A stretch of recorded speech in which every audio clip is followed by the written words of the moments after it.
ਦੇ ਵਿੱਚ ਹਰ ਸ਼ਹਿਰਾਂ ਦੇ ਵਿੱਚ ਹੋਰਡਿੰਗਸ ਲੱਗ ਜਾਂਦੀਆਂ ਨੇ, ਬੈਨਰਸ ਲੱਗ ਜਾਂਦੇ ਨੇ, ਪਰ ਅਜੇ ਤੱਕ ਉਹਦਾ ਐਕਟ ਨਹੀਂ ਬਣਿਆ। ਇੱਕ ਵੀ ਮੁਲਾਜ਼ਮ ਹੈ ਜਿਹੜਾ ਉਹ ਪੱਕਾ ਨਹੀਂ ਹੋਇਆ ਹੈਗਾ। ਮੁਲਾਜ਼ਮ ਅਜੇ ਵੀ ਸੜਕਾਂ ਤੇ ਨੇ। ਅੱਜ ਕੱਲ੍ਹ ਦੇ ਕਲਾਕਾਰਾਂ ਦੇ ਹਥਿਆਰਾਂ ਵਾਲੇ ਗਾਣੇ ਸੁਣ ਕੇ ਜਾਂ ਨਸ਼ੇ ਵਾਲੇ ਗਾਣੇ ਸੁਣ ਕੇ ਉੱਥੇ ਮਾਈਂਡ ਸੈੱਟ ਹੋ ਜਾਂਦਾ। ਤੁਸੀਂ ਗਨ ਕਲਚਰ ਦੀ ਗੱਲ ਕਰ ਰਹੇ ਸੀਗੇ ਕਿ ਯੂਥ ਜਿਹੜੇ ਇਸ ਤਰੀਕੇ ਦੇ ਗਾਣੇ ਆਉਂਦੇ ਨੇ। ਸੋ ਪਿਛਲੇ ਦਿਨੀ ਤੁਹਾਡੀ ਪਾਰਟੀ ਵੱਲੋਂ ਪੰਜਾਬੀ ਗਾਇਕ ਸਿੱਧੂ ਮੂਸੇਵਾਲਾ ਨੂੰ ਉਹਨੂੰ ਜੁਆਇਨ ਕਰਵਾਇਆ ਗਿਆ ਹੈਗਾ। ਇਹ ਨਹੀਂ ਵੀ ਸੁਖਬੀਰ ਬਾਦਲ ਪਾਰਟੀ ਪ੍ਰਧਾਨ ਨਾਲ ਉਪ ਮੁੱਖ ਮੰਤਰੀ, ਉਹਨਾਂ ਦੇ ਪਿਤਾ ਜੀ ਮੁੱਖ ਮੰਤਰੀ, ਉਹਨਾਂ ਦੇ ਸਾਲਾ ਸਾਹਿਬ ਕੈਬਨਿਟ ਮੰਤਰੀ, ਪ੍ਰਕਾਸ਼ ਸਿੰਘ ਬਾਦਲ ਜੀ ਦੇ ਜਵਾਈ ਆਦੇਸ਼ ਪ੍ਰਤਾਪ ਸਿੰਘ ਕੈਰੋਂ ਜੀ ਕੈਬਨਿਟ ਮੰਤਰੀ, ਬੀਬਾ ਹਰਸਿਮਰਤ ਕੌਰ ਬਾਦਲ ਜੀ ਦੇਸ਼ ਦੇ ਵਿੱਚ ਕੈਬਨਿਟ ਮੰਤਰੀ। ਮੈਂ ਸਮਝਦਾ ਕੋਈ ਰੋਟੀਆਂ ਪਕਾਉਣ ਲਈ ਵੀ ਨਹੀਂ ਘਰੇ ਰਹਿ ਗਿਆ ਹੋਣਾ।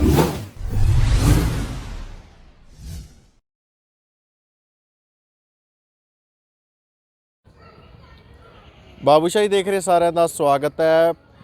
ਪੰਜਾਬ ਅਸੈਂਬਲੀ ਦੀਆਂ ਚੋਣਾਂ ਦੇ ਵਿੱਚ ਬਹੁਤ ਸਮਾਂ ਥੋੜ੍ਹਾ ਰਹਿ ਚੁੱਕਿਆ ਹੈ ਤੇ ਸਾਰੀਆਂ ਪਾਰਟੀਆਂ ਨੇ, ਖਾਸ ਤੌਰ ਤੇ ਕਾਂਗਰਸ ਦੀ ਗੱਲ ਕਰੀ, ਜਿਹੜੀ ਰੂਲਿੰਗ ਪਾਰਟੀ ਹੈ, ਤਿਆਰੀਆਂ 'ਚ ਲੱਗੀਆਂ ਹੋਈਆਂ ਨੇ। ਤੇ ਕਾਂਗਰਸ ਦੇ ਪੰਜਾਬ ਕਾਂਗਰਸ ਦੇ ਸਪੋਕਸਪਰਸਨ ਰੂਬੀ ਗਿੱਲ ਜੀ ਸਾਡੇ ਨਾਲ ਮੌਜੂਦ ਨੇ। ਫਾਜ਼ਿਲਕਾ ਤੋਂ ਯੂਥ ਕਾਂਗਰਸ ਦੇ ਪ੍ਰਧਾਨ ਵੀ ਨੇ, ਗੱਲਬਾਤ ਕਰਾਂਗੇ। ਰੂਬੀ ਗਿੱਲ ਜੀ, ਚੋਣਾਂ 'ਚ ਬਹੁਤ ਥੋੜ੍ਹਾ ਸਮਾਂ ਰਹਿ ਚੁੱਕਿਆ ਹੈ, ਸੋ ਕਿਵੇਂ ਦੀ ਹੁਣ ਭੂਮਿਕਾ ਨਿਭਾ ਰਹੇ ਹੋ ਤੁਸੀਂ ਪਾਰਟੀ ਲਈ?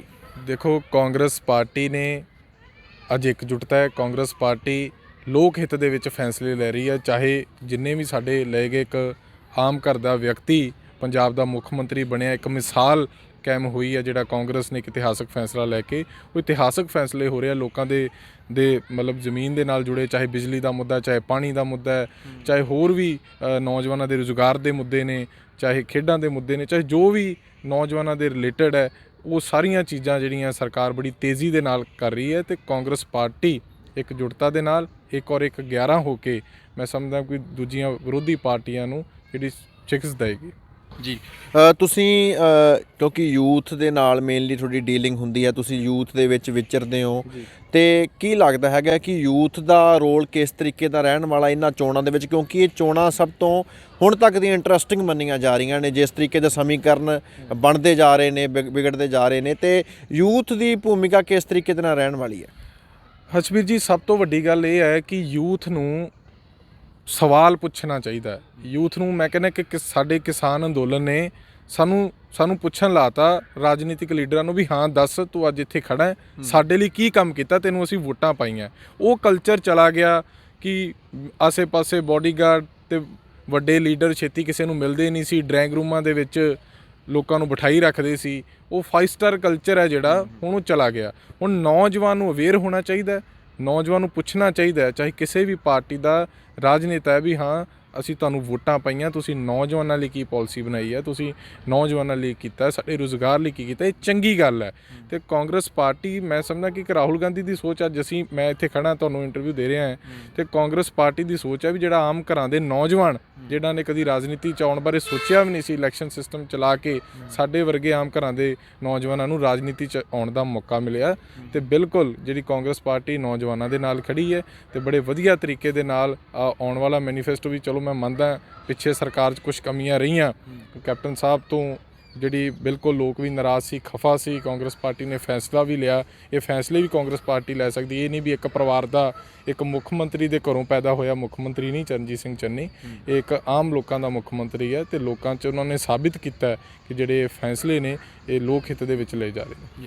ਰੂਬੀ, ਤੁਸੀਂ ਗੱਲ ਕਰ ਰਹੇ ਹੋ ਕੈਪਟਨ ਸਾਹਿਬ ਦੀ ਕਿ ਲੋਕ ਖਫਾ ਹੋ ਗਏ ਸੀ, ਨਾਰਾਜ਼ ਹੋ ਗਏ ਸੀਗੇ, ਜਿਸ ਤੋਂ ਬਾਅਦ ਵੱਡਾ ਬਦਲਾਅ ਹੋਇਆ ਅਤੇ ਚਰਨਜੀਤ ਸਿੰਘ ਚੰਨੀ ਮੁੱਖ ਮੰਤਰੀ ਬਣੇ। ਤੁਸੀਂ ਸ਼ੁਰੂਆਤ ਦੇ ਵਿੱਚ ਵੀ ਉਹਨਾਂ ਦੀ ਤਾਰੀਫ ਕੀਤੀ ਹੈਗੀ, ਪਰ ਬਹੁਤ ਸਾਰੇ ਜਿਹੜੇ ਵਰਗ ਨੇ ਉਹ ਤਾਂ ਚਰਨਜੀਤ ਸਿੰਘ ਚੰਨੀ ਤੋਂ ਵੀ ਥੋੜ੍ਹੇ ਸਮੇਂ ਦੇ ਵਿੱਚ ਨਾਰਾਜ਼ ਹੋ ਚੁੱਕੇ ਨੇ। ਉਹ ਤਾਂ ਇੱਥੋਂ ਤੱਕ ਕਹਿਣ ਲੱਗੇ ਨੇ ਕਿ ਇਹ ਸਿਰਫ ਐਲਾਨ ਕਰਨਾ ਜਾਣਦੇ ਨੇ। ਜੇ ਗੱਲ ਕੀਤੀ ਜਾਵੇ ਤਾਂ ਸਭ ਤੋਂ ਵੱਡਾ ਐਲਾਨ ਮੇਰੇ ਖਿਆਲ ਮੁਲਾਜ਼ਮਾਂ ਦੇ ਨਾਲ ਜੁੜਿਆ ਹੋਇਆ ਸੀ, ਜਿਹੜਾ ਇੱਕ ਵੱਡਾ ਐਲਾਨ ਕੀਤਾ ਗਿਆ ਸੀ, 36,000 ਕੱਚੇ ਮੁਲਾਜ਼ਮਾਂ ਨੂੰ ਪੱਕੇ ਕੀਤਾ ਜਾਊਗਾ।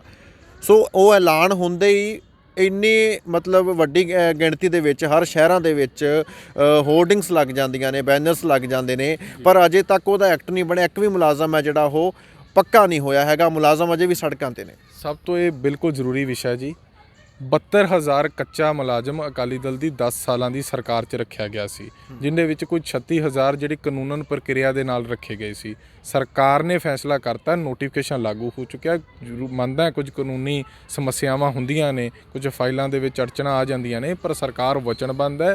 ਅਸੀਂ ਤਾਂ ਪੱਕੀ ਭਰਤੀ ਤਾਂ 4th ਕਲਾਸ ਦੀ ਭਰਤੀ ਵੀ ਜਿਹੜੀ ਹੈ ਮੁੱਖ ਮੰਤਰੀ ਸਾਹਿਬ ਨੇ ਫੈਸਲਾ ਕੀਤਾ ਵੀ ਉਹ ਪੱਕੀ ਭਰਤੀ ਕੀਤੀ ਜਾਵੇ। ਜਿਹੜੇ ਵਿਚਾਰੇ ਸਫਾਈ ਸੇਵਕ ਜਾਂ ਸਵੀਪਰ ਮਿਊਨਿਸਪਲ ਕਮੇਟੀਆਂ 'ਚ ਕੰਮ ਕਰਦੇ, ਉਹ ਵੀ ਕੱਲ੍ਹ CM ਸਾਹਿਬ ਨੇ ਐਲਾਨ ਕੀਤਾ ਹੈ ਕਿ ਉਹਨਾਂ ਨੂੰ ਵੀ ਪੱਕਾ ਕਰਨ ਦਾ ਫੈਸਲਾ ਸਰਕਾਰ ਨੇ ਕਰ ਦਿੱਤਾ ਹੈ।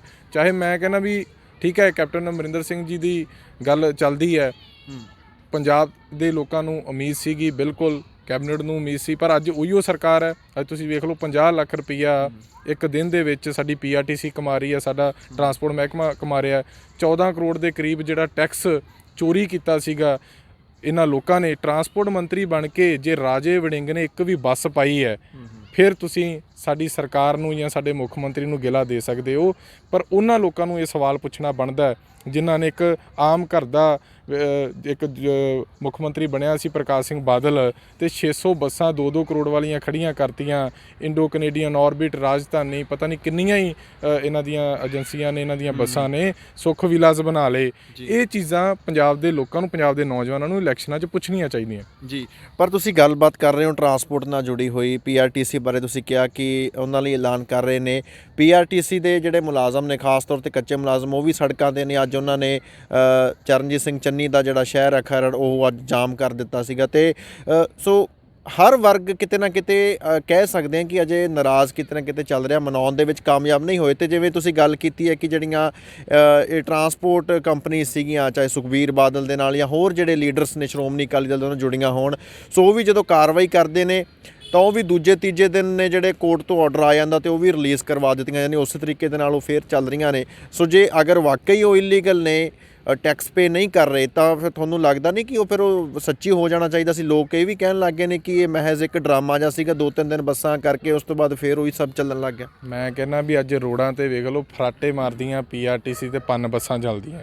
ਸਭ ਤੋਂ ਵੱਡੀ ਗੱਲ ਵੀ 14 ਕਰੋੜ ਰੁਪਈਆ ਟੈਕਸ ਚੋਰੀ ਸੀ, ਉਹ ਸਰਕਾਰ ਦੇ ਖਜ਼ਾਨੇ 'ਚ ਆਇਆ। ਉਹਨਾਂ ਨੇ ਟੈਕਸ ਚੋਰੀ ਕੀਤਾ ਤੇ ਉਦੋਂ ਬਾਅਦ ਚਲੋ ਕੋਰਟ ਨੇ ਉਹਨਾਂ ਨੂੰ ਰਾਹਤ ਦੇਤੀ, ਉਹ ਬੱਸਾਂ ਚੱਲਣੀਆਂ ਹੀ ਸੀ, ਇਹਦੇ 'ਚ ਤਾਂ ਚਲੋ ਕੋਈ ਗੱਲ ਨਹੀਂ। ਪਰ ਕਿਸੇ ਨੇ ਹਿੰਮਤ ਤਾਂ ਕੀਤੀ। ਮੈਂ ਉਹੀਓ ਗੱਲ ਕਹਿ ਰਿਹਾ ਵੀ ਇਹਨਾਂ ਦੇ ਟਰਾਂਸਪੋਰਟ ਮੰਤਰੀਆਂ ਨੇ ਮੰਤਰੀ ਬਣ ਕੇ ਪੰਜਾਬ ਨੂੰ ਲੁੱਟਿਆ, 2-2 ਕਰੋੜ ਦੀਆਂ ਵੱਡੀਆਂ ਬੱਸਾਂ ਪਾ ਲਈਆਂ। ਤੇ ਉਹ ਚੀਜ਼ਾਂ ਮੈਂ ਕਹਿਣਾ ਚਾਹੁੰਦਾ ਵੀ ਇਹਨਾਂ ਨੇ ਕਰਕੇ ਦਿਖਾਇਆ। ਕਹਿਣ ਤੇ ਇਹਨਾਂ ਦੋਵਾਂ ਚੀਜ਼ਾਂ ਦੇ ਵਿੱਚ ਫਰਕ ਹੈ।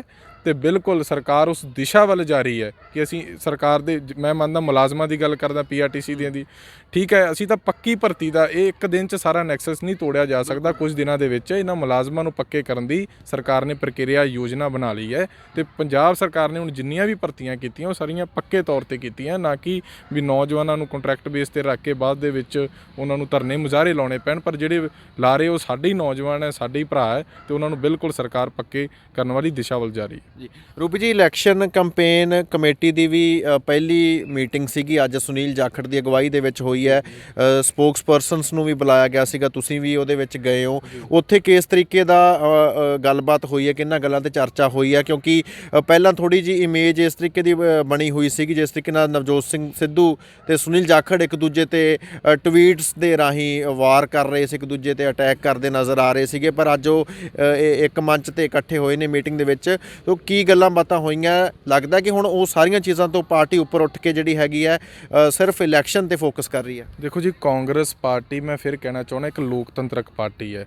ਇੱਥੇ ਇਹ ਨਹੀਂ ਵੀ ਸੁਖਬੀਰ ਬਾਦਲ ਪਾਰਟੀ ਪ੍ਰਧਾਨ ਨਾਲ ਉਪ ਮੁੱਖ ਮੰਤਰੀ, ਉਹਨਾਂ ਦੇ ਪਿਤਾ ਜੀ ਮੁੱਖ ਮੰਤਰੀ, ਉਹਨਾਂ ਦੇ ਸਾਲਾ ਸਾਹਿਬ ਕੈਬਨਿਟ ਮੰਤਰੀ, ਗਾਂ ਪ੍ਰਕਾਸ਼ ਸਿੰਘ ਬਾਦਲ ਜੀ ਦੇ ਜਵਾਈ ਆਦੇਸ਼ ਪ੍ਰਤਾਪ ਸਿੰਘ ਕੈਰੋਂ ਜੀ ਕੈਬਨਿਟ ਮੰਤਰੀ, ਗਾਂ ਬੀਬਾ ਹਰਸਿਮਰਤ ਕੌਰ ਬਾਦਲ ਜੀ ਦੇਸ਼ ਦੇ ਵਿੱਚ ਕੈਬਨਿਟ ਮੰਤਰੀ। ਹੋਰ ਕੋਈ ਵਰਕਰ ਨਹੀਂ ਸੀ, ਇੱਕ ਪਰਿਵਾਰ ਦੀ ਕੈਬਨਿਟ। ਮੈਂ ਸਮਝਦਾ ਕੋਈ ਰੋਟੀਆਂ ਪਕਾਉਣ ਲਈ ਵੀ ਨਹੀਂ ਘਰੇ ਰਹਿ ਗਿਆ ਹੋਣਾ। ਇਹ ਗੱਲ ਕਹਿਣਾ ਚਾਹੁੰਦਾ ਵੀ ਸੁਨੀਲ ਜਾਖੜ ਜੀ ਸਾਡੇ ਪਰਿਵਾਰ ਦੇ ਮੁਖੀ ਨੇ, ਕਾਂਗਰਸ ਪਾਰਟੀ ਦੇ ਜਰਨੈਲ ਨੇ। ਨਵਜੋਤ ਸਿੱਧੂ ਜੀ ਸਾਡੇ ਪੰਜਾਬ ਕਾਂਗਰਸ ਦੇ ਪ੍ਰਧਾਨ ਨੇ। ਬੇਬਾਕ ਆਗੂ ਨੇ ਹਮੇਸ਼ਾ। ਦੋਨੇ ਸਾਡੇ ਜਿਹੜੇ ਆਗੂ ਨੇ ਇਹ ਸੱਚੀ ਗੱਲ ਕਰਨ ਵਾਲੇ ਆਗੂ। ਇਹ ਕਾਂਗਰਸ ਪਾਰਟੀ ਦਾ ਜਿਹੜਾ ਇੱਕ ਮੈਂ ਕਹਿੰਦਾ ਹਸੀਨ ਲੋਕਤੰਤਰ ਹੈ ਵੀ ਇੱਕ ਵਰਕਰ, ਇੱਕ ਪਾਰਟੀ ਪ੍ਰਧਾਨ ਹਮੇਸ਼ਾ ਸਰਕਾਰ ਨੂੰ ਵੀ ਗੱਲ ਕਰ ਸਕਦਾ ਵੀ ਫਲਾਣੀਆਂ ਚੀਜ਼ਾਂ ਨਹੀਂ ਹੋ ਰਹੀਆਂ। ਇਹੋ ਸਾਡੇ, ਪਰ ਜਦੋਂ ਇਲੈਕਸ਼ਨ ਦੀ ਗੱਲ ਆਉਂਦੀ ਹੈ, ਜਦੋਂ ਪਾਰਟੀ ਪਲੇਟਫਾਰਮ ਦੀ ਗੱਲ ਆਉਂਦੀ ਹੈ, ਤੇ ਅੱਜ ਵੀ ਸਾਰੇ ਇਕੱਠੇ ਬੈਠੇ ਸੀ ਬੜੀ ਤਾਕਤ ਦੇ ਨਾਲ। ਮੈਂ ਉਹੀਓ ਕਹਿ ਰਿਹਾ ਵੀ ਫਿਰ ਇੱਕ ਔਰ ਇੱਕ 11 ਬਣ ਕੇ ਇਹ ਜਿਹੜਾ ਇਲੈਕਸ਼ਨ ਲੜਨਗੇ ਤੇ ਵਿਰੋਧੀਆਂ ਦੀਆਂ ਜ਼ਮਾਨਤਾਂ ਜ਼ਬਤ ਕਰਾਵਾਂਗੇ ਜੀ। ਰੂਬੀ ਜੀ, ਯੂਥ ਦੇ ਮੁੱਦਿਆਂ ਦੀ ਗੱਲ ਕੀਤੀ ਜਾਵੇ ਤਾਂ ਕਾਫੀ ਸਾਰੇ ਬਰਨਿੰਗ ਇਸ਼ੂਜ਼ ਨੇ ਯੂਥ ਦੇ ਨਾਲ ਜੁੜੇ ਹੋਏ। ਖਾਸ ਤੌਰ ਤੇ ਨਸ਼ੇ ਦੀ ਗੱਲ ਸਭ ਤੋਂ ਪਹਿਲਾਂ ਹੁੰਦੀ ਹੈਗੀ, ਉਸ ਤੋਂ ਬਾਅਦ ਜਿਹੜਾ ਗੈਂਗਸਟਰਵਾਦ ਹੈਗਾ ਉਹ ਵੀ ਕਿਤੇ ਨਾ ਕਿਤੇ ਅਜੇ ਵੀ ਚੱਲ ਰਿਹਾ। ਹਾਲਾਂਕਿ ਤੁਹਾਡੇ ਸਾਬਕਾ ਮੁੱਖ ਮੰਤਰੀ ਕੈਪਟਨ ਅਮਰਿੰਦਰ ਸਿੰਘ ਇਹ ਵਾਰ-ਵਾਰ ਕਹਿੰਦੇ ਰਹੇ ਸੀਗੇ ਕਿ ਉਹ ਉਹਨਾਂ ਨੇ ਬਹੁਤ ਵੱਡੀ ਗਿਣਤੀ ਦੇ ਵਿੱਚ ਜਿਹੜੇ ਗੈਂਗਸਟਰ ਨੇ ਉਹ ਜੇਲ੍ਹਾਂ 'ਚ ਡੱਕ ਦਿੱਤੇ ਨੇ, ਪਰ ਅਜੇ ਵੀ ਤੁਸੀਂ ਮੰਨਦੇ ਹੋ ਕਿ ਇਹ ਜਿਹੜਾ ਨਸ਼ੇ ਵਾਲੀ ਜਿਹੜੀਆਂ ਇਹ ਚੇਨ ਨੇ ਇਹ ਵੀ ਉਸ ਤਰੀਕੇ ਨਾਲ ਚੱਲ ਰਹੀ ਹੈਗੀ ਹੈ, ਤੇ ਜਿਹੜੇ ਸਮਗਲਰਸ ਨੇ ਜਾਂ ਜਿਹੜੇ ਗੈਂਗਸਟਰਸ ਨੇ ਉਹ ਵੀ ਉਸੇ ਤਰੀਕੇ ਨਾਲ ਐਕਟਿਵ ਨੇ ਅਜੇ ਵੀ? ਦੇਖੋ ਸਿੱਧੂ ਸਾਹਿਬ, ਅਸੀਂ ਇੱਕ ਨਸ਼ਿਆਂ ਤੇ ਆਖਰੀ ਵਾਰ ਮੁਹਿੰਮ ਵੀ ਚਲਾਈ ਸੀ, ਤੁਸੀਂ ਵੀ ਸਾਰੇ ਆਏ ਸੀ, ਮੀਡੀਆ ਨੂੰ ਇਨਵਾਈਟ ਕੀਤਾ ਸੀ, ਨਾਲ ਗੈਂਗਸਟਰਿਜ਼ਮ ਨੂੰ ਜਿਹੜਾ ਖਤਮ ਕਰਨ ਲਈ ਆਪਣਿਆਂ ਦਾ ਦਰਦ ਵੀ ਇੱਕ ਮੁਹਿੰਮ ਚਲਾਈ ਸੀ। ਮੈਂ ਇੱਕ ਗੱਲ ਬੜੀ ਸਿੱਧੇ ਤੌਰ ਤੇ ਹਮੇਸ਼ਾ ਕਹਿਣਾ ਵੀ ਹੈ ਤੇ ਕਹਿਣੀ ਬਣਦੀ ਵੀ ਹੈ। ਪੰਜਾਬ, ਚਲੋ ਦੇਸ਼ ਦੇ ਵਿੱਚ ਮੈਂ ਸ਼ਰਾਬ ਨੂੰ ਨਸ਼ਾ ਮੰਨਦਾ, ਪਰ ਸ਼ਰਾਬ ਦੇ ਠੇਕੇ ਹਰ ਗਲੀ ਗਲੀ ਸਾਨੂੰ ਅੱਜ ਕੱਲ੍ਹ ਆਮ ਮਿਲ ਜਾਂਦੇ ਆ। ਸਾਰਾ ਪੰਜਾਬ ਜਾਂ ਤੁਸੀਂ ਮੈਂ ਇੱਥੇ ਸਾਰੇ ਖੜੇ ਤਾਂ ਸ਼ਰਾਬ ਨਹੀਂ ਪੀਂਦੇ ਜਾਂ ਕੋਈ ਧੱਕੇ ਨਾਲ ਤਾਂ ਕਿਸੇ ਨੂੰ ਮੈਂ ਮੰਨਦਾ। ਸਰਕਾਰਾਂ ਦੀ ਗਲਤੀ ਬਣਦੀ ਹੈ, ਸਰਕਾਰਾਂ ਦੀ ਜ਼ਿੰਮੇਵਾਰੀ ਤੈਅ ਬਣਦੀ ਹੈ, ਅਫਸਰਸ਼ਾਹੀ ਦੀ ਜ਼ਿੰਮੇਵਾਰੀ ਬਣਦੀ ਹੈ ਜੇ ਕੋਈ ਨਸ਼ਾ ਵਿਕਦਾ ਜਾਂ ਨਸ਼ਾ ਆਉਂਦਾ ਹੈ। ਪਰ ਨੌਜਵਾਨ ਦੀ ਕੀ ਜ਼ਿੰਮੇਵਾਰੀ ਹੈ? ਸਰਕਾਰੀ ਸਕੂਲਾਂ 'ਚ ਪੜ੍ਹੇ ਨੌਜਵਾਨ IPS UPSC ਦੀ ਤਿਆਰੀ ਕਰਕੇ, ਮੈਂ ਕਹਿੰਦਾ ਜੁਡੀਸ਼ਲੀ ਦੀ ਤਿਆਰੀ ਕਰਕੇ ਕਿੰਨੇ ਲੋਕ ਅੱਜ ਸਾਡੇ ਤੇ ਐਗਜ਼ਾਮਪਲਾਂ ਨੇ ਜਿਹੜੀਆਂ ਟਾਟਾਂ ਤੇ ਬਹਿ ਕੇ ਪੜ੍ਹਾਈਆਂ ਕਰਕੇ ਜਿਨ੍ਹਾਂ ਨੇ ਸਾਡੇ ਦੇਸ਼ ਦੇ ਵਿੱਚ ਪੰਜਾਬ ਦਾ ਨਾਮ ਰੌਸ਼ਨ ਕੀਤਾ। ਕਈ ਸਪੋਰਟਸਮੈਨ ਬਣ ਜਾਂਦੇ ਆ। ਇੱਕ ਪਰਿਵਾਰ ਦੀ ਜ਼ਿੰਮੇਵਾਰੀ ਬਣਦੀ। ਅਸੀਂ ਆਪਦੀ ਜ਼ਿੰਮੇਵਾਰੀ ਨੂੰ ਲੁਕਾਉਣ ਦੇ ਲਈ ਸਰਕਾਰਾਂ ਤੇ ਛੱਡਦੇ ਨੇ ਜੀ ਸਰਕਾਰ ਨੇ ਫਲਾਣਾ ਕਰਤਾ। ਹਾਂ, ਸਰਕਾਰ ਦੀ ਜ਼ਿੰਮੇਵਾਰੀ ਬਣਦੀ ਹੈ, ਪਰ ਸਾਰਿਆਂ ਦੀ ਜ਼ਿੰਮੇਵਾਰੀ ਬਰਾਬਰ ਤੈਅ ਆ, ਨੌਜਵਾਨ ਦੀ ਵੀ, ਮਾਤਾ ਪਿਤਾ ਦੀ ਵੀ। ਜਦੋਂ ਨੌਜਵਾਨ ਬੱਚਾ ਘਰੇ ਜਿੱਦ ਕਰਦਾ ਮੈਨੂੰ ਤਾਂ ਬੁਲਟ ਮੋਟਰਸਾਈਕਲ ਚਾਹੀਦਾ ਹੈ ਜਾਂ ਮੈਨੂੰ ਆਪਦੇ ਮਨਪਸੰਦ ਦੇ ਮੋਬਾਈਲ ਚਾਹੀਦਾ ਜਾਂ ਅੱਜ ਕੱਲ੍ਹ ਦੇ ਕਲਾਕਾਰਾਂ ਦੇ ਹਥਿਆਰਾਂ ਵਾਲੇ ਗਾਣੇ ਸੁਣ ਕੇ ਜਾਂ ਨਸ਼ੇ ਵਾਲੇ ਗਾਣੇ ਸੁਣ ਕੇ ਉੱਥੇ ਮਾਈਂਡ ਸੈੱਟ ਹੋ ਜਾਂਦਾ। ਉਹ ਚੀਜ਼ਾਂ, ਉਹ ਵੀ ਇੱਕ ਬੜਾ ਵੱਡਾ ਨੈਕਸਸ ਹੈ ਤੇ ਨੌਜਵਾਨਾਂ ਨੂੰ ਇਹ ਜ਼ਿੰਮੇਵਾਰੀ ਸਮਝਣੀ ਚਾਹੀਦੀ। ਦੂਜੀ ਗੱਲ, ਮੈਂ ਗੈਂਗਸਟਰਿਜ਼ਮ ਤੇ ਵੀ ਗੱਲ ਕਰਨੀ ਚਾਹੁੰਦਾ। ਕਾਫੀ ਨੌਜਵਾਨ ਸੀ ਜਿਹੜੇ, ਜਿੱਦਾਂ ਮਤਲਬ ਮੈਂ ਸਮਝਦਾ ਵੀ ਇੱਕ ਸਾਡੇ ਨਜ਼ਦੀਕੀ ਪਿੰਡ ਸ਼ੇਰਾ ਕੁੱਬਨ ਸੀ, ਪਿੱਛੇ ਜੇ ਉਹਨਾਂ ਦੇ ਫਾਦਰ ਸਾਹਿਬ ਵੀ ਸਾਡੇ ਨਾਲ ਆਏ, ਜਾਂ ਜਿਹਨੂੰ ਵਿੱਕੀ ਗੌਂਡਰ, ਹਰਜਿੰਦਰ ਸਿੰਘ ਨੂੰ ਵਿੱਕੀ ਗੌਂਡਰ ਕਿਹਾ ਜਾਂਦਾ, ਸ਼ੇਰੇ ਕੁੱਬਨ ਦਾ ਨਾਂ ਗੁਰਸ਼ਹੀਦ ਸਿੰਘ ਸੀ। ਪਰ ਉਹਨਾਂ ਦਾ ਬੈਕਗਰਾਊਂਡ ਦੇਖੀਏ ਤਾਂ ਉਹ ਸਪੋਰਟਸਮੈਨ ਸੀਗੇ।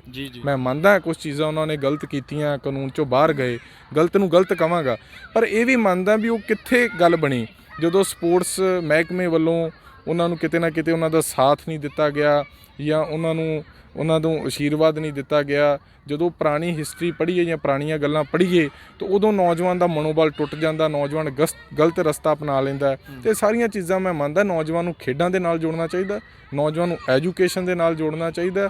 ਇੱਕ ਨੌਜਵਾਨ ਦੇ ਇੱਕ ਮਾਈਂਡ ਦੇ ਵਿੱਚ ਮੈਂ ਸਮਝਦਾ ਬਚਪਨ ਤੋਂ ਜਿਹੜੀਆਂ ਚੀਜ਼ਾਂ ਕਰਨੀਆਂ ਚਾਹੀਦੀਆਂ ਵੀ ਆਪਦੇ ਪੈਰਾਂ ਸਿਰ ਖੜਾ ਹੋਣਾ। ਉਹਨੂੰ ਫੋਰਨ ਕੰਟਰੀਆਂ 'ਚ ਮੈਂ ਮੰਨਦਾ ਨਸ਼ਾ, ਗੈਂਗਸਟਰਿਜ਼ਮ ਤਾਂ ਹਰ ਚੀਜ਼ 'ਤੇ, ਤੁਹਾਡੇ ਵੀ ਕੁਲੀਗ ਉੱਥੇ ਹੋਣਗੇ, ਚੀਜ਼ਾਂ ਮੁੱਢ ਤੋਂ ਖਤਮ ਨਹੀਂ ਹੋਈਆਂ, ਪਰ ਕੋਈ ਨਾ ਸਾਡਾ ਪੰਜਾਬ ਬਦਨਾਮ ਹੈ। ਜਿੱਥੇ ਉੜਤਾ ਪੰਜਾਬ ਵਰਗੀਆਂ ਫਿਲਮਾਂ, ਇਹ ਸਮਝਦਾ ਉਹ ਬਾਦਲਾਂ ਦੇ ਇਸ ਰਾਜ ਦੇ ਵਿੱਚ ਹੋਇਆ, ਜਦੋਂ ਜਥੇਦਾਰ ਉੱਤੇ ਖੜ੍ਹ ਕੇ ਥਾਣਿਆਂ ਦੇ ਵਿੱਚ ਚਿੱਟਾ ਤੇ ਚੀਜ਼ਾਂ ਵਿਕਾਉਂਦੇ ਸੀਗੇ।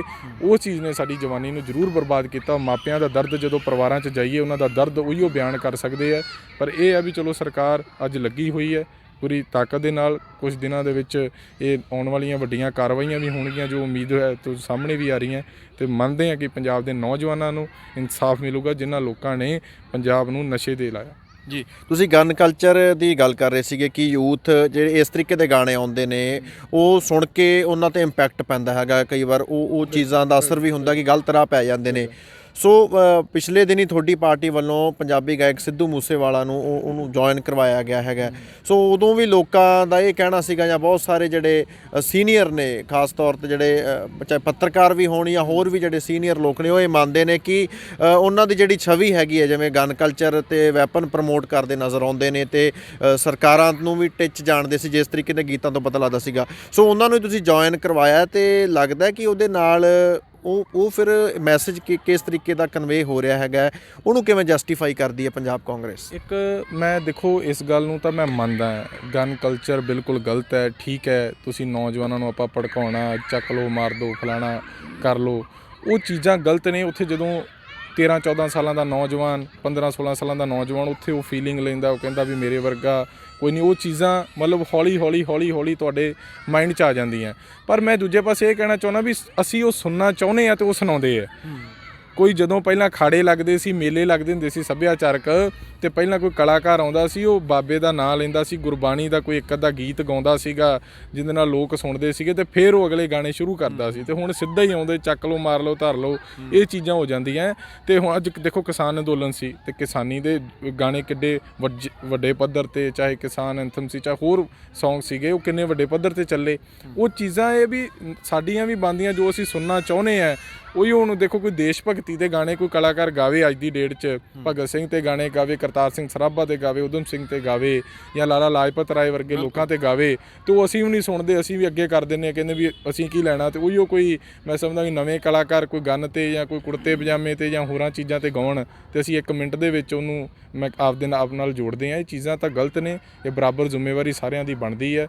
ਚਲੋ ਠੀਕ ਹੈ, ਸਿੱਧੂ ਮੂਸੇਵਾਲਾ ਸਾਹਿਬ ਦਾ ਅਸੀਂ ਸਵਾਗਤ ਕਰਦੇ ਹਾਂ, ਆਏ ਹੈ, ਅਤੇ ਮੈਂ ਸਮਝਦਾ ਠੀਕ ਹੈ, ਉਹ ਹੌਲੀ ਜਦੋਂ ਬੰਦਾ ਕਰੀਅਰ 'ਚ ਚੱਲਦਾ ਹੈ ਅਤੇ ਕੋਈ ਚੀਜ਼ਾਂ ਸਿੱਖਣ ਨੂੰ ਮਿਲਦੀਆਂ ਅਤੇ ਵਧੀਆ ਤਰੀਕੇ ਨਾਲ ਉਹ ਕਰਨਗੇ ਸਾਰਾ ਕੁਛ। ਜੀ ਰੂਬੀ ਜੀ, ਆਖਰੀ ਸਵਾਲ, ਜੇ ਤੁਹਾਨੂੰ ਪੰਜਾਬ ਕਾਂਗਰਸ ਜਿਹੜੀ ਹੈਗੀ ਹੈ, ਕਾਂਗਰਸ ਨੂੰ ਦੁਬਾਰਾ ਮੌਕਾ ਮਿਲਦਾ, ਸਰਕਾਰ ਬਣਾਉਣ ਤੁਸੀਂ ਕਾਮਯਾਬ ਹੋ ਜਾਂਦੇ ਹੋ, ਤੁਸੀਂ ਕਿਉਂਕਿ ਯੂਥ ਨਾਲ ਜੁੜੇ ਹੋਏ ਹੋ, ਕਿ ਰੋਡ ਮੈਪ ਕਿਸ ਤਰ੍ਹਾਂ ਦਾ ਹੈਗਾ, ਕੀ ਪਾਲਿਸੀ ਲੈ ਕੇ ਜਾਓਗੇ ਪਾਰਟੀ ਦੇ ਕੋਲੇ, ਕਿ ਯੂਥ ਹੈ ਜਿਹੜਾ ਖਾਸ ਤੌਰ 'ਤੇ ਉਹਨਾਂ ਲਈ ਜਿਹੜੇ ਫਾਇਦੇ ਹੋਣਗੇ, ਉਹਨਾਂ ਲਈ ਕਿਸ ਤਰੀਕੇ ਦਾ ਰੋਡ ਮੈਪ ਬਣਾਇਆ ਜਾਊਗਾ? ਫਿਰ ਸਿੱਧੂ ਸਾਹਿਬ, ਸਭ ਤੋਂ ਵੱਡੀ ਗੱਲ ਇਹ ਹੈ ਵੀ ਰੋਡ ਮੈਪ ਨੌਜਵਾਨਾਂ ਲਈ ਕੀ ਹੋਣਾ ਚਾਹੀਦਾ। ਨੌਜਵਾਨਾਂ ਲਈ ਸਭ ਤੋਂ ਵੱਡਾ ਰੋਡ ਮੈਪ ਰੁਜ਼ਗਾਰ, ਜਦੋਂ ਸਭ ਤੋਂ ਵੱਡਾ ਐਜੂਕੇਸ਼ਨ, ਕਿ ਉਹਨੂੰ ਜਿਹੜੀ ਮੁੱਢਲੀ ਸਿੱਖਿਆ ਹੈ ਉਹ ਬੜੇ ਵਧੀਆ ਤਰੀਕੇ ਦੇ ਨਾਲ ਮਿਲੇ, ਉਹਨੂੰ ਵਧੀਆ ਤਰੀਕੇ ਨਾਲ ਉਹਦੀ ਕਾਉਂਸਲਿੰਗ ਹੋਵੇ, ਜਿਹੜੇ ਵੱਧ ਤੋਂ ਵੱਧ ਸਾਡੇ ਸਿੱਖਿਅਕ ਢਾਂਚੇ ਨੂੰ ਮਜ਼ਬੂਤ ਕੀਤਾ ਜਾਵੇ। ਉਸ ਤੋਂ ਬਾਅਦ ਦੇਖੋ ਹੁਣ ਹਰਿਆਣਾ 'ਚ ਆਈ ਵਾਰ ਕੋਈ ਨਾ ਕੋਈ ਗੋਲਡ ਮੈਡਲ ਲੈ ਆਉਂਦਾ, ਕੋਈ ਨਾ ਕੋਈ ਫਲਾਣਾ ਮੈਡਲ ਲੈ ਆਉਂਦਾ, ਅਤੇ ਸਾਡੇ ਵਿਚਾਰੇ ਪੰਜਾਬ ਵਾਲੇ ਮਿਹਨਤ ਕਰਦੇ ਆ, ਸ਼ਾਇਦ ਉਦੋਂ ਵੀ ਦੁੱਗਣੀ ਤਿੱਗਣੀ ਕਰਦੇ ਆ, ਪਰ ਉਹ ਚੀਜ਼ਾਂ ਕਈ ਵਾਰੀ ਉਹਨਾਂ ਨੂੰ ਮਹਿਕਮਿਆਂ ਵੱਲੋਂ ਨਹੀਂ ਮਿਲਦੀਆਂ। ਦੇਖੋ ਹੁਣ ਪ੍ਰਗਟ Singh ji sports minister, youth and sports minister ਬਣੇ ਆ, ਬੜੇ ਕਾਬਿਲ ਨੇ, ਅਤੇ ਮੈਂ ਸਮਝਦਾ ਉਹਨਾਂ ਬੜੀ ਜਾਨ ਵੀ ਫੂਕੀ ਆ ਮਹਿਕਮੇ ਦੇ ਵਿੱਚ, ਅਤੇ ਇਹੋ ਜਿਹੇ ਲੋਕ ਅੱਗੇ ਆਏ ਨੇ। ਸਰਕਾਰ ਦਾ ਰੋਡ ਮੈਪ ਸਿੱਧਾ ਹੈ, ਚੰਗੀ ਸਿੱਖਿਆ ਦੇਣਾ, ਚੰਗੀ ਖੇਡਾਂ ਦੇਣੀਆਂ, ਸਪੋਰਟਸ ਮਹਿਕਮੇ ਨੂੰ ਮਜ਼ਬੂਤ ਕਰਨਾ, ਸਾਡੇ ਪੰਜਾਬ ਦੇ ਰੈਵਨਿਊ ਨੂੰ ਮਜ਼ਬੂਤ ਕਰਨਾ, ਇੱਕ ਰੋਡ ਮੈਪ ਜਿੱਥੇ ਇੱਕ ਮਾਈਨਿੰਗ ਨੂੰ ਠੱਲ ਪਾਈ ਹੈ, ਜਿੱਥੇ ਮੈਂ ਕਹਿੰਦਾ ਸ਼ਰਾਬ ਦੀ ਕਾਲਾਬਾਜ਼ਾਰੀ ਨੂੰ ਠੱਲ ਪਾਉਣੀ, ਜਾਂ ਸਾਡੇ ਕਰਪਸ਼ਨ ਨੂੰ ਕਿਤੇ ਨਾ ਕਿਤੇ ਖਤਮ ਕਰਨਾ। ਇਹ ਚੀਜ਼ਾਂ ਬੜੇ ਸਾਲਾਂ ਤੋਂ ਚੱਲਦੀਆਂ ਆ ਰਹੀਆਂ। ਵੀ ਮੈਂ ਮੰਨਦਾ ਵੀ ਅਸੀਂ ਵੀ ਲਾਈਨ 'ਚ ਖੜ੍ਹਨਾ ਪਸੰਦ ਨਹੀਂ ਕਰਦੇ। ਜਦੋਂ ਮੇਰੇ ਵਰਗਾ ਵੀ ਕੋਈ ਤਹਿਸੀਲ ਜਾਂ ਕਿਤੇ ਸੁਵਿਧਾ ਕੇਂਦਰ 'ਚ ਜਾਂ ਕਿਤੇ ਜਾਂਦਾ, ਉਹ ਕਹਿੰਦਾ ਯਾਰ ਮੈਂ ਲਾਈਨ 'ਚ ਨਹੀਂ ਲੱਗਣਾ, ਇਹਨੂੰ ਫਲਾਣਾ ਕਰੋ, ਉਦੋਂ ਕਰਪਸ਼ਨ ਨੂੰ ਜਾਂ ਇਹਨਾਂ ਚੀਜ਼ਾਂ ਨੂੰ ਬੜਾਵਾ ਅਸੀਂ ਵੀ ਦਿੰਦੇ ਹਾਂ। ਜਦੋਂ ਅਸੀਂ ਸੱਚੇ ਹਾਂ ਜਾਂ ਸੱਚਾ ਕੰਮ ਕਰਨਾ, ਅਤੇ ਚਾਹੇ ਕੋਈ ਵੱਡੇ ਤੋਂ ਵੱਡਾ ਅਫਸਰ ਵੀ ਹੈ, ਉਹ ਸਾਡੇ 'ਤੇ ਨਹੀਂ ਕੋਈ ਚੈਲੰਜ ਕਰ ਸਕਦਾ। ਅਤੇ ਮੈਂ ਸਮਝਦਾ ਕਿ ਕਿਤੇ ਨਾ ਕਿਤੇ ਇਹਨਾਂ ਚੀਜ਼ਾਂ 'ਤੇ ਵੀ ਪਾਲਿਸੀ ਬਣਨੀ ਚਾਹੀਦੀ ਹੈ, ਵੀ ਜਿਹੜੇ ਲੋਕ, ਜਿਹੜੀ ਅਫਸਰਸ਼ਾਹੀ ਜਾਂ ਇੱਕ ਵਿਜੀਲੈਂਸ ਡਿਪਾਰਟਮੈਂਟ ਨੂੰ ਵੀ ਮਜ਼ਬੂਤ ਹੋਣਾ ਚਾਹੀਦਾ, ਵੀ ਜਿਹੜੇ ਲੋਕ ਕਰਪਸ਼ਨ ਨੂੰ ਬੜਾਵਾ ਦਿੰਦੇ ਆ ਜਾਂ ਜਿਹੜੇ ਆਮ ਲੋਕ ਥਾਣੇ ਕਚਹਿਰੀਆਂ 'ਚ ਜਾਂਦੇ ਆ, ਅਤੇ ਮੈਂ ਸਮਝਦਾ ਵੀ ਸਾਡੇ ਕੋਲ ਰੋਜ਼ ਗੱਲਾਂ ਆਉਂਦੀਆਂ, ਇਸ ਗੱਲ ਤੋਂ ਗੁਰੇਜ਼ ਨਹੀਂ ਕੀਤਾ ਜਾ ਸਕਦਾ ਵੀ ਮੈਂ ਕਹਾਂ ਵੀ ਹਰ ਚੀਜ਼ ਬਿਲਕੁਲ ਸਹੀ ਚੱਲ ਰਹੀ ਹੈ। ਕੁਝ % ਕਦੇ ਨਾ ਕਦੇ ਆਮ ਲੋਕਾਂ ਨਾਲ ਕਿਤੇ ਧੱਕਾ ਹੋ ਜਾਂਦਾ। ਉਹ ਚੀਜ਼ਾਂ ਹੌਲੀ ਸਿਸਟਮ ਸੁਧਰੂਗਾ, ਅਤੇ ਉਹ ਸਿਸਟਮ ਨੂੰ ਸੁਧਾਰਨ ਦੀ ਜਿਹੜਾ ਰੋਡ ਮੈਪ ਵੱਲ ਸਰਦਾਰ ਚਰਨਜੀਤ ਸਿੰਘ ਚੰਨੀ, ਸਾਡੇ ਪ੍ਰਧਾਨ ਨਵਜੋਤ ਸਿੰਘ ਸਿੱਧੂ ਜੀ ਅਤੇ ਸੁਨੀਲ ਜਾਖੜ ਜੀ, ਸਾਰੀ ਕਾਂਗਰਸ ਪਾਰਟੀ ਉਸ ਲਾਈਨ ਵੱਲ ਜਾ ਰਹੀ ਹੈ। ਜੀ ਸ਼ੁਕਰੀਆ ਜੀ, ਬਹੁਤ ਬਹੁਤ। ਸੋ ਅਸੀਂ ਗੱਲਬਾਤ ਕਰ ਰਹੇ ਸੀਗੇ ਰੂਬੀ ਗਿੱਲ ਜੀ ਦੇ ਨਾਲ, ਜੋ ਪੰਜਾਬ ਕਾਂਗਰਸ ਦੇ ਸਪੋਕਸਪਰਸਨ ਨੇ ਅਤੇ ਫਾਜ਼ਿਲਕਾ ਤੋਂ ਯੂਥ ਕਾਂਗਰਸ ਦੇ ਪ੍ਰਧਾਨ ਨੇ, ਅਤੇ ਜਿਨ੍ਹਾਂ ਨੇ ਖਾਸ ਤੌਰ 'ਤੇ ਗੱਲ ਕੀਤੀ ਹੈ ਕਿ ਯੂਥ ਦੇ ਲਈ ਕੀ ਜ਼ਰੂਰੀ ਹੋਣਾ ਚਾਹੀਦਾ, ਕਿਸ ਤਰੀਕੇ ਦੀ ਪਾਲਿਸੀ ਹੈ ਸਰਕਾਰਾਂ ਨੂੰ ਬਣਾਉਣੀ ਚਾਹੀਦੀ ਹੈਗੀ ਹੈ, ਅਤੇ ਨਾਲ ਹੀ ਜਿਹੜੇ ਪੱਖ ਦੇ ਮੁੱਦੇ ਨੇ ਯੂਥ ਨਾਲ ਜੁੜੇ ਹੋਏ ਉਹਨਾਂ ਬਾਰੇ ਵੀ ਵਿਚਾਰ ਹੈ ਜਿਹੜੇ ਉਹ ਆਪਣੇ ਸਾਂਝੇ ਕੀਤੇ ਨੇ। ਚੰਡੀਗੜ੍ਹ ਤੋਂ ਕੈਮਰਾਮੈਨ ਆਕਾਸ਼ਦੀਪ ਦੇ ਨਾਲ ਹਰਸ਼ਬਾਬ ਸਿੰਘ ਸਿੱਧੂ, ਬਾਬੂ ਸ਼ਾਹੀ ਟਾਈਮਜ਼।